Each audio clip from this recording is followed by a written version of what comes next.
नवरात्र उत्सव 3 ऑक्टोंबर ते 12 ऑक्टोंबर उत्सवाचं आपलं दरवर्षाप्रमाणे याही वर्षी नवरात्र उत्सव साजरा होतो आहे आणि त्या अनुषंगाने पूर्ण शिवसेनेचे कार्यकर्ते, दुर्गा भक्त, महिला आघाडी हे सर्वजण आज या ठिकाणी एक औपचारिक बैठक तयारीच्या दृष्टिकोनातून आज या ठिकाणी घेतलेली आहे।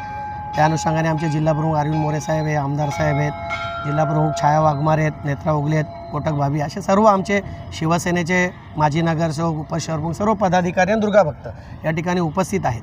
आज खऱ्या अर्थाने या किल्ल्याचं जे उत्सव आहे त्याच्यासाठी आदरणीय महाराष्ट्राचे लाडके मुख्यमंत्री एकनाथ शिंदे साहेब यांनी 12.5 कोटी देऊ केलेले आहेत आणि त्याचं काम 2.5 कोटीचं पूर्ण झालं आहे।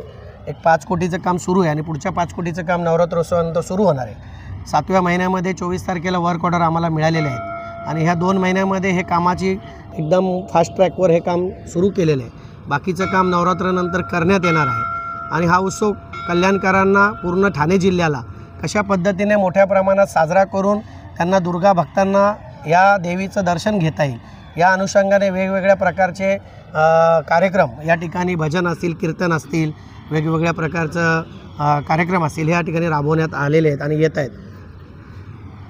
10 दिवस राहिले फक्त नवरात्रीला, तर 10 दिवसात हे काम पूर्ण होणार आहे का आणि कशा पद्धतीने? 100% 10 दिवसात तुम्हाला काम पूर्ण होईल आणि 3 तारखेला आपण सगळ्यांना आमंत्रित मी करतो की आपण या उत्सवामध्ये येऊन आपण आईचं या ठिकाणी जे लाईव्ह प्रक्षेपण असेल, वृत्तपत्रात असेल, हे आपण कल्याणकरांना, ठाणे जिल्ह्यातील सगळ्या नागरिकांना आपण दाखवलं पाहिजे। कारण की हा किल्ल्याची जी जागृत देवस्थान आहे, हे देवस्थान आपल्या सगळ्या दुर्गा भक्तांपर्यंत पोहोचलं पाहिजे। ही आपली पण, कल्याण डोंबिवलीकर म्हणून आपली पण जबाबदारी आहे आणि या अनुषंगाने हा उत्सव तुम्हाला 3 तारखेला एक वेगळ्या थाटामाटामध्ये साजरा करताना हा आपल्या सर्व कल्याण डोंबिवलीकरांना दिसेल।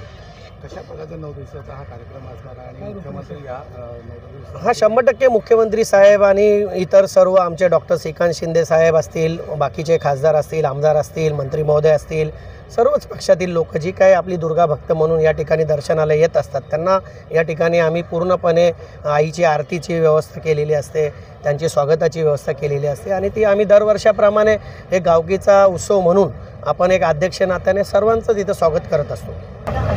राजकीय पक्षाची लोक असं मी बोललो ते ठीक आहे, ते आम्हाला माहिती आहेत, तुम्हाला लोकांना पण माहिती आहेत, परंतु ते आम्ही तसं होऊन देणार नाही। उत्सव व्यवस्थितपणे चालू आहे, जिथपासून शिवसेनेच्या हातामध्ये तिथपासून व्यवस्थितपणे आणि अव्यवहित चालू आहे। म्हणजे प्रत्येक वेळेला, आता पण ह्या वेळेला अध्यक्ष रवी पाटील असतील, त्यांच्या नेतृत्वाखाली पूर्ण 9 दिवस धार्मिक कार्यक्रम आणि इतर सर्व गोष्टींनी तुम्हाला दरवर्षीचं दुर्गाडी आणि ह्या वर्षीचा दुर्गाडी ह्याच्यामध्ये बराचसा फरक दिसेल आणि नियोजनामध्ये सुद्धा आम्ही बऱ्याचशा आता गोष्टी तुम्ही बघितल्या, आम्ही त्याचं नियोजन करत होतो। नियोजनामध्ये सुद्धा सर्व व्यवस्थित कसं होईल, जेणेकरून हा जो कल्याण गावकीचा उत्सव आहे हा पंचक्रोशीमध्ये पसरलेला आहे। म्हणजे मी अशा ठिकाणाहून लोक बघितलेले आहेत तर पार उरण वगैरे आणि इकडे मुंबईपासून पूर्ण आणि इकडे म्हणजे कुठून त्यांचं आपण गावाचं नावही ऐकलं नसतं, अशा ठिकाणाहून लोक इथं येत असतात।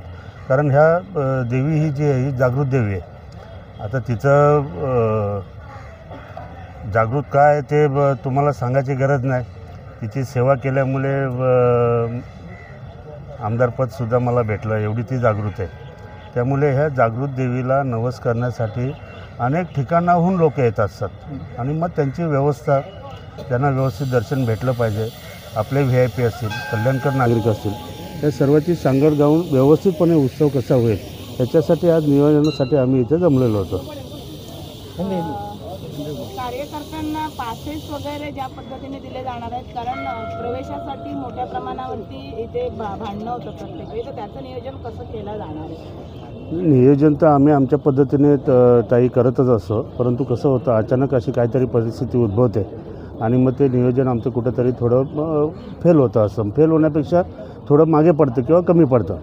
परंतु आता सूचना देताना तुम्ही ऐकलं असेल तर आम्ही अशा पद्धतीने सूचना दिलेल्या आहेत की ज्या वेळेस जी परिस्थिती समोर येईल त्या परिस्थितीनुसार निर्णय घेऊन पासेसवरनं कोणीही भांडणं करू नये आणि ज्यांना पासेस दिले असतील त्यांना व्यवस्थितपर्यंत तिथपर्यंत पोहोचता यावं, ह्यासाठी एकदम व्यवस्थितपणे आम्ही रचना केलेली आहे.